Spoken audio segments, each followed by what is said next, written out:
நினைக்கிற? இவளுக்குதான். அதுக்கு முந்தின வாரம் நம்ம பாஸ்ட் மெசேஜ் யாருக்கு நினைக்கிற? அதோ அவளுக்குதான். இம்மோ பண்ணிய திருந்தவே மாட்டேங்கிறாளோடி. இவ்வளோலாம் இப்படி இருந்தா மணவாளம் வருகை எப்போ கைதான் விட்டு போவாள். என்ன பாரு, நான்லாம் 10 மணி ஆனதுக்கு கரெக்டா 11 மணிக்கெல்லாம் வந்துடுவேன். நீ எத்தனை மணிக்கு வருவ? நான் கரெக்டா 12 மணிக்கு. ஏன்டி இன்னும் லேட்டா வர? இப்படி லேட்டா வந்தா மணவாளம் வருகை எப்போ கை விட்டு போயிடுவேடி. ஆமா, அப்படியே ஒழுங்கு.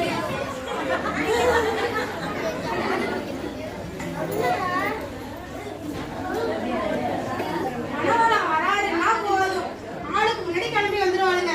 உலகளை பத்தி எனக்கு தெரியாதா? இந்த உட்காந்துருக்கே லாவண்யா, இந்த நேரம் பார்த்தாலும் மேக்கப் தான். இதுல போன வாரம் 10,000 ரூபாய்க்கு சேலை வாங்கினேன். இத வந்து காட்டுறா.